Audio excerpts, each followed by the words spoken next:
C'est parti pour ce Hertha Berlin Borussia Dortmund, le Borussia Dortmund de Lucien Favre qui peut réaliser une belle opération, une très belle opération comptable en cas de victoire aujourd'hui, puisqu'on vous l'a dit, le Red Bull Leipzig a été tenu en échec, tout comme le Bayern Munich. Dortmund qui peut donc prendre la deuxième place et revenir à un point du leader. Il est passé à 4 derrière pendant de longues semaines, et là il faut faire la place pour Emre Can, donc on replace dans un système à 3.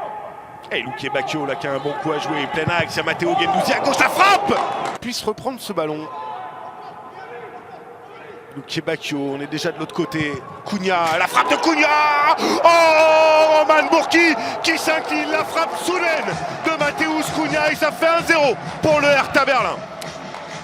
Ouais, son 5e but de la saison à Mateusz Cunha, bien servi par Luque Bacchio, sa 3e passe décisive, hein. On le retrouve souvent sur ce dégagement d'Alexander Schmolo. Comportement passif un peu de Emre Can, hein, dans ce duel où ça manque un petit peu de rigueur. Récupération haute de Luque Bacchio et ensuite Roman Bürki qui voit peut-être pas le départ du ballon. Thomas Meunier le long de la ligne de touche, la côté droit, Meunier avec Marco Reus en une touche pour Emre Can, c'est bien vu. Au second poteau et l'égalisation dans la première minute de cette seconde période, signé Erling Haaland. Et 9e but pour Erling Haaland depuis le début de cette saison. On parlait de lui, on l'avait dit, on ne l'avait pas beaucoup vu en première période. Et bien là, dès le début de la seconde, il fait parler la poule. Oui, dépassement de fonction du côté de Emre Can. Oh oui, qui va chercher à l'opposé. C'est magnifique cette passe de Matteo Guendouzi. Et c'est manqué de la part de Peter Pekarik. Quelle opportunité, Pat. Ouais, surtout le jeu à l'opposé, encore une fois, de Guendouzi, hein, qui prend son temps, voilà, qui ne panique pas, qui a la maîtrise du ballon, qui voit son partenaire idéalement placé. Et le bon ballon là pour Erling Haaland, le drapeau qui ne s'est pas levé, le doublé pour Erling Haaland. Est-ce que le drapeau se lève? A priori, non, c'est bien un doublé pour Erling Haaland qui permet donc au Borussia Dortmund en seulement 5 minutes de repasser devant le Hertha Berlin. Doublé pour le Norvégien, 2 ballons, 2 buts pour lui en cette seconde période.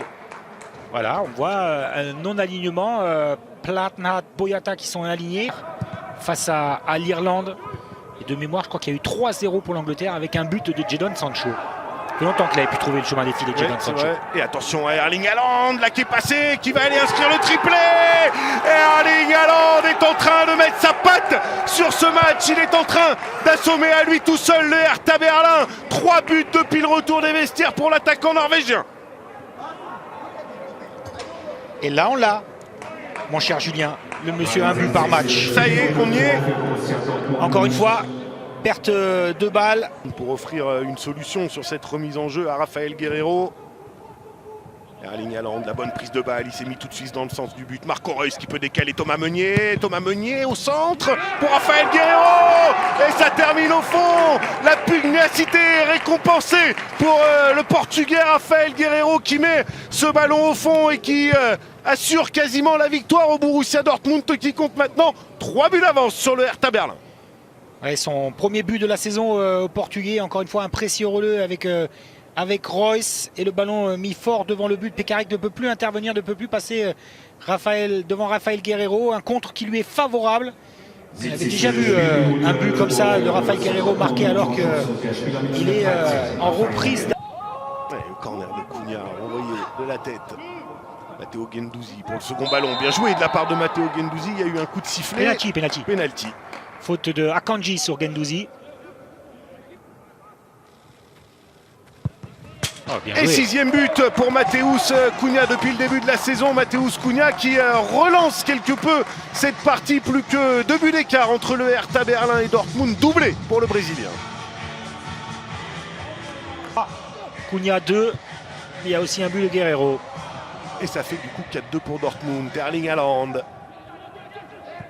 Bellingham, Haaland de nouveau pour le quadruplé. Il ne s'arrêtera jamais dans cette rencontre. Erling Haaland, 4e but personnel, 10e but depuis le début de la saison pour la machine norvégienne.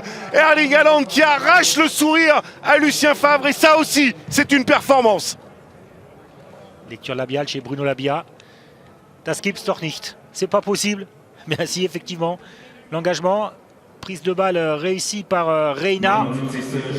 Et la sortie d'Erling Haaland, un énorme phénomène qui va laisser sa place à celui que l'on présente également comme un autre phénomène, Youssoufa Moukoko, qui devient à l'instant même le plus jeune joueur de l'histoire en Bundesliga. Il succède à un certain Nouri Sahin, côté du Hertha Berlin. Et c'est terminé. La victoire du Borussia Dortmund qui effectue une excellente opération au classement. Cet homme y est pour quelque chose. Félicité évidemment par Lucien Favre. Et oui, qui lui demande t'en as mis 3 ou t'en as mis 4. Il a plus l'air de savoir, Lucien Favre. Nous non plus, ça devient compliqué de compter le nombre de buts inscrits par Erling Haaland. C'est bien 4 aujourd'hui et c'est bien 10 depuis le début de la saison. Le Borussia Dortmund qui passe donc à la 2e place à 1 point du Bayern Munich. Et cet homme, ce jeune garçon de tout juste 16 ans et un jour, est entré aujourd'hui dans l'histoire de la Bundesliga en devenant le plus jeune joueur à disputer un match au plus haut niveau en Allemagne.